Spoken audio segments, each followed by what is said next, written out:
बात ये बताइए, ये यूएस कोर्ट में जो आरोप लगा है वो किन राज्य सरकारों को पैसा देने का आरोप लगा है? बोलिए। आंध्रा, छत्तीसगढ़, तमिलनाडु, तेलंगाना। बोलो ना, आपकी सरकार ने दिया है कि नहीं? बोलो, दिया है कि नहीं दिया है? और दिया है तो इस्तीफा दो।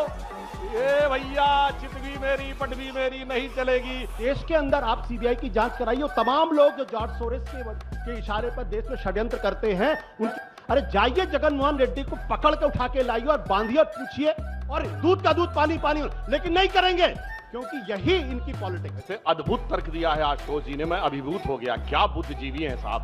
मतलब बहुत राहुल शुक्रिया आपका। गांधी कह रहे हैं जिनकी सरकारें हैं कि भ्रष्टाचार हुआ है। भाई तू अपनी सरकार से अपने राज्य में एफआईआर न दर्ज करा। हम तो कह रहे हैं नहीं हुआ है, तो कह रहे हैं आप करवाइए। जनता पार्टी आसानी हरा रहा है या खुद हार रहे हैं? देखिए, ईवीएम के बारे में तो राजनीतिक दल, राजनीतिक पार्टी, राजनीतिक नेता उस पर बयान दे सकते, पत्रकार। मेरा साफ तौर पर मानना है कि ईवीएम की दुहाई देने वाले लोग दरअसल अपने हेलो नमस्कार दोस्तों, स्वागत है आप सभी का हमारे YouTube चैनल पे। दोस्तों आज की एक और डिबेट बहुत ही धमाकेदार होने वाला है, क्योंकि आज के इस डिबेट में हम सभी देखने वाले हैं बीजेपी पार्टी के प्रवक्ता सुधांशु त्रिवेदी को, जो कि काफी ज्ञानवान माने जाते हैं, और दूसरी साइड हम लोग देखने वाले हैं वरिष्ठ पत्रकार आशुतोष को, जो कि हमेशा कांग्रेस की चाटुकारिता करते रहते हैं। तो आज के इस डिबेट में महाराष्ट्र चुनाव के ऊपर बात हो रहा था, जिसमें चाटुकार प्रवक्ता हमेशा ईवीएम को लेकर सवाल उठाता रहता है। फिर उसके बाद सुधांशु त्रिवेदी ने काफी तर्क के साथ, फैक्ट के साथ इनकी बेइज्जती की है और इन्हें एक्सपोज भी किया है। तो आज की वीडियो बहुत ही धमाकेदार है, तो आप लोग शुरू से लेके आखिरी तक पूरा वीडियो देखिएगा, तभी आप लोग को पूरे वीडियो में मजा आने वाला है।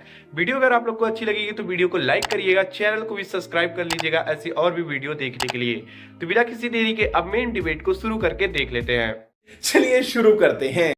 अब ये जो नफरत के बाजार में मोहब्बत की दुकान खोलने की बात राहुल गांधी करते हैं, अब ये दुकान कल बहुत सक्रिय होगी जब शीतकालीन सत्र शुरू होगा। हाँ, वो आपने सही कहा है उस पर जवाब दीजिए कि नफरत की दुकान और मोहब्बत की दुकान क्या होती है। कि अभी महाराष्ट्र का चुनाव संपन्न हुआ, अडानी जी की दुकान है भाई। हाँ, अडानी जी का बताता हूँ। बहुत अच्छा इन्होंने अडानी जी बात की। ये बताइए, ये यूएस कोर्ट में जो आरोप लगा है वो किन राज्य सरकारों को पैसा देने का आरोप लगा है? बोलिए।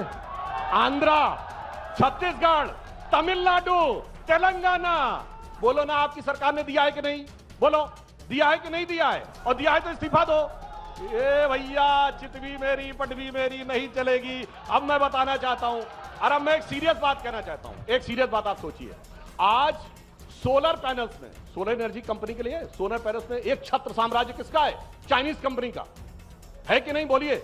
और जब अब भारत सोलर एनर्जी में आगे बढ़ता हुआ जा रहा है, हमने प्रधानमंत्री सूर्य घर योजना शुरू की है 1 करोड़ घरों पे, तो सोलर पैनल में हमें डिपेंडेंसी चाहिए। अब मैं पूछना चाहता हूं, यदि भारत की सोलर कंपनीज डाउन होंगी तो फायदा किसको मिलेगा? बोलिए। लगातार इंपोर्ट होता रहेगा कि नहीं? और इसीलिए मैं कहना चाहता हूं, भैया 80 चुटकी 90 ताल, जिधर शुरू होता संसद सत्र उधर से ताल बजती है 7 समुंदर पार से। पिछले 3-4 सालों में आप देख रही है, जब जब संसद का सत्र शुरू होने वाला है, कभी हिंडनबर्ग की रिपोर्ट, कभी बीबीसी की रिपोर्ट, कभी ग्रेटा थनबर्ग की रिपोर्ट, तो कभी कुछ आ जाता और अभी फिर उसके बाद आ गया। और वैसे एक बात बताऊं, जिन अटॉर्नी ने ये रिपोर्ट फाइल की, अभी से कोर्ट ने एक्सेप्ट किया, उनका नाम ब्रॉयस ऑर्डन्स करके है। वो जॉर्ज सोरेस के बेटे के बहुत घनिष्ठ मित्र के मित्र हैं। और ये मैं नहीं कह रहा हूं, ये तो अमेरिका, और सुनिए, ये तो आपके चैनल में भी दिखाया गया है फैक्ट। क्या बात है सर, क्या बात है सर, क्या बात, ये बात है। चलिए मैं मान लेता हूं 2 षड्यंत्र है, जॉर्ज सोरेस षड्यंत्र कर रहा है। जॉर्ज सोरेस के खिलाफ अभी तक भारत सरकार की तरफ से क्या कार्रवाई की गई है? क्या इंटरपोल से कहा गया कि रेड कॉर्नर नोटिस जारी करिए, यह आदमी भारत के खिलाफ षड्यंत्र करा, भारत को तोड़ने के षड्यंत्र शामिल है? क्या अभी तक रेड कॉर्नर नोटिस के लिए किया गया? क्या किसी अंतर्राष्ट्रीय इंटरनेशनल कोर्ट ऑफ जस्टिस में जाने की कोशिश की गई? क्यों नहीं की गई? और नहीं तो कम से कम देश के अंदर आप सीबीआई की जांच कराइए और तमाम लोग जो जॉर्ज सोरेस के इशारे पर देश में षड्यंत्र करते हैं उनकी पहचान होनी चाहिए। अच्छा, हमको सिखा रिया है। दूसरी बात सुन लीजिए, एक जांच कराइए सुधांशु जी। सुन लीजिए, नहीं, ये आप बात बार रोते रहेंगे और फिर बोलेंगे कि इतना रिटेल इन्वेस्टर का पैसा डूबता है ना सुधांशु जी। एक मिनट और मैं कहना चाह रहा हूं। चलिए मान लीजिए कि राज्य सरकारों ने घूस देना और घूस लेना दोनों अपराध है। अगर दोनों ही अपराध है, राज्य सरकारें अगर घूस ले रही हैं, तो केंद्र सरकार के हाथ को किसने बांध रखा है? अरे जाइए जगनमोहन रेड्डी को पकड़ के उठा के लाइए और बांधिए और पूछिए। और इसके अलावा जम्मू, नहीं, मैं और इसके अलावा आप पूछिए तो केंद्र सरकार क्यों नहीं एफआईआर दर्ज करती? तेरा तो गेम बजाना पड़ेगा। ये जगनमोहन रेड्डी को उठा के लाइए, नवीन सुधांशु पटनायक को जी, उठा के सुधांशु लाइए, जी, जवाब तमाम दीजिए। लोग उठा के लाइए और दूध का दूध पानी पानी, लेकिन नहीं करेंगे क्योंकि यही इनकी पॉलिटिक्स है। प्यारे बच्चों, जो कुछ करना था कर लो, अब्बू आ रहे हैं। दोनों वैसे अद्भुत तर्क दिया है आशुतोष जी ने, मैं अभिभूत हो गया। क्या बुद्धिजीवी हैं साहब।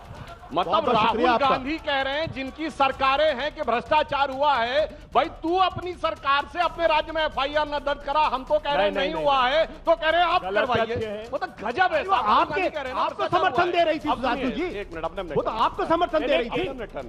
अब मैं बताना चाहता हूं, सुनिए नहीं, सुनिए आपके बीच में नहीं बोला अब मैंने, आपने प्लीज। अपने टर्न से। सर, ये विदेश से जिस प्रकार के षड्यंत्रपूर्ण आरोप भारत पे लगाए जाते हैं, अभी उदाहरण देख लीजिए, ऐसा ही आरोप कनाडा ने लगाया था ना निज्जर की उसके ऊपर, और आज अभी 3 दिन पहले एक उसको अर्शदल्ला को गिरफ्तार किया है और जस्टिन ट्रूडो ने अपना स्टेटमेंट वापस लिया है जब भारत सरकार ने कहा सबूत तो कुछ नहीं है। आपको तो कहना चाहिए कौन होता है अमेरिकन कोर्ट भारत के बारे में बोलने वाला, मगर क्या करें, ये वो हैं कि अपने सदन पर, अपने वतन पर सदियों तक है रही हुकूमत गैरों की, लेकिन कुछ चेहरों पर अब तक धूल है उनके पैरों की, कि जो अमेरिका इंग्लैंड में कह दिया गया वही महत्वपूर्ण है। अरे मैं कहना चाहता हूं, अगर आज हमसे कह रहे हैं कि जॉर्ज सोरोस पे कार्रवाई करो, भाई साहब ये बताइए, जिस जमाने में स्नूपिंग हुई थी, जब प्रणब मुखर्जी जी थे रक्षा मंत्री, तब तो कहा गया था वो विदेश की कंपनियां, हम तो यहां कार्रवाई नहीं कर सकते, और आज कोई आके कमेंट कर देगा और उसके बाद कहते हैं कि कार्रवाई करिए। हमें तो ये कहना चाहिए हम अपने लीगल सिस्टम के ऊपर काम करेंगे, उन पे नहीं।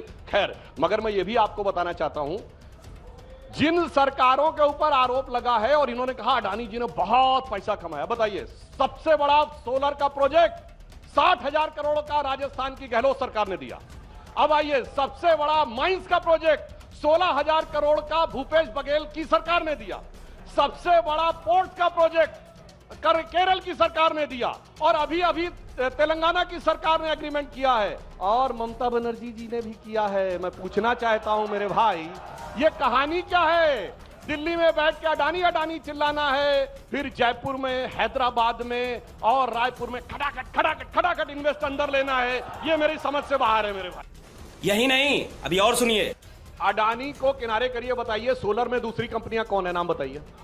आप ठेका लेने दोगे तो अरे है ना? सब चाइनीज अरे आप कंपनी है, ठेका लेने दीजिए। सब चाइनीज कंपनी है, बताइए सारे व्यापारियों को किसका शेयर है, किस कंपनी का शेयर ज्यादा है? जीवीके ने सोलर में एयरपोर्ट बताइए। लिया मुंबई का, जीवीके पे सीबीआई ने रेड की 74। चुप कर बे कुत्ते। आप जाके चेक करिए, जो अखिलेश यादव जी ने कल ट्वीट किया है 23 सेकंड का वीडियो, उससे पहले उन्होंने 56 सेकंड का वीडियो ट्वीट किया था, फिर उसको एडिट करके 23 सेकंड के किया। वो ट्रैक में जाके आप चेक कर सकते हैं, ये साफ हो जाता है कि 56 सेकंड का वीडियो उन्हें सूट नहीं कर रहा था, तो फिर उसको एडिट करके 23 सेकंड का वीडियो किया गया ताकि सिर्फ उसमें पुलिस वाला दिखाई पड़े। इसलिए मैं कहना चाहता हूं, बिल्कुल इन्होंने बात सही कही। एक दौर था जब चुनाव आयोग नियंत्रित नहीं करता था, आज से 20-25 साल पहले, जब घनघोर चुनावी हिंसा होती थी उत्तर प्रदेश और बिहार में, तब तक हमेशा यही लोग जीतते थे।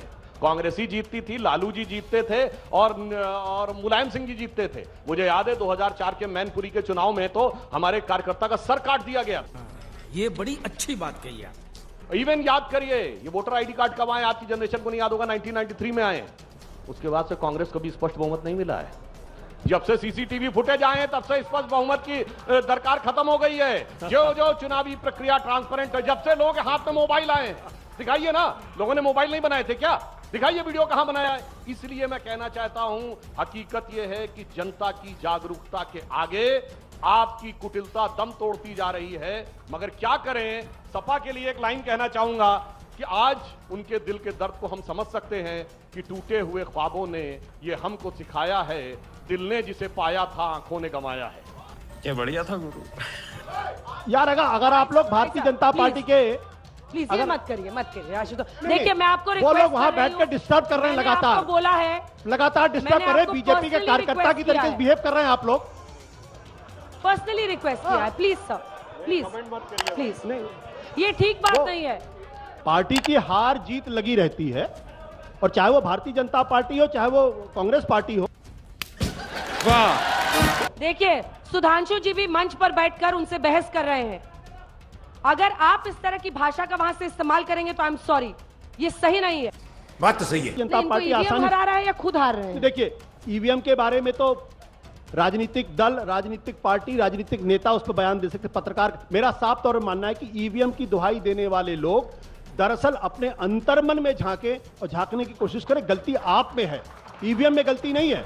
या तो आपके पास सबूत है, तब तो आप सामने आइए और कहिए कि ईवीएम में प्रॉब्लम है। अगर आपके पास सबूत नहीं है तो फिर ये बहाना मत करिए, क्योंकि जब आप ईवीएम का सहारा लेंगे तो अगला चुनाव आप कैसे लड़ेंगे?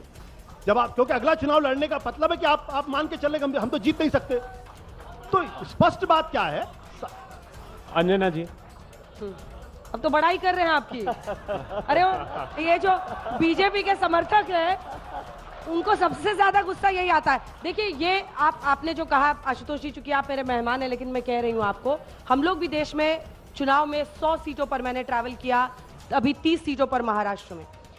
अगर ये आप कहेंगे कि जितने समर्थक है ये बीजेपी वाले बैठे हुए हैं, तो ये व्यू पॉइंट सही नहीं है, क्योंकि अलग अलग जगहों पर हम जाते हैं, हमने देखा है कई ऐसे लोग आपको मिलते हैं जो बहुत पैशनेट हैं बीजेपी की आइडियोलॉजी को लेकर। मैंने ये नहीं कहा कि बीजेपी के समर्थक है, मैंने कहा बीजेपी के समर्थकों की तरह बिहेव मत करिए। आप लोग प्रबुद्ध लोग हैं, पढ़े लिखे लोग हैं, आप दोनों विचारों को ग्रहण करिए। अगर मैं कोई बात गलत कर रहा हूं तो ठीक है, सुधांशु जी जवाब देंगे उसका। आज का ये डिबेट यहीं पे खत्म हो चुका है। उम्मीद करता हूँ आप सभी को ये डिबेट पसंद आया होगा। तो सबसे पहले आप लोग आशुतोष पत्रकार के बारे में क्या राय रखना चाहते हैं अपनी, आप लोग अपनी राय हमें कमेंट बॉक्स में जरूर बताइएगा। अगर आप लोग को ये डिबेट पसंद आया है तो वीडियो को लाइक करके और चैनल को सब्सक्राइब कर लीजिए, जिन लोगों ने अभी तक हमारे चैनल को सब्सक्राइब नहीं किया है, क्योंकि हमारे चैनल पे ऐसी डिबेट वीडियो आता रहता है। अगर आप लोग को सुधांशु त्रिवेदी का डिबेट देखना पसंद है तो आप लोग कमेंट बॉक्स में जाके सुधांशु त्रिवेदी का नाम कमेंट कर दीजिए। हम ज्यादा से ज्यादा डिबेट लेके आएंगे और आप तक पहुंचाते रहेंगे। तो अभी हम आप लोग से विदा लेते हैं, मिलते हैं नए डिबेट के साथ। तब तक के लिए आप लोग अपना और अपने घर वालों का ध्यान रखिएगा। जय हिंद, जय भारत, वंदे मातरम, जय जय श्री राम।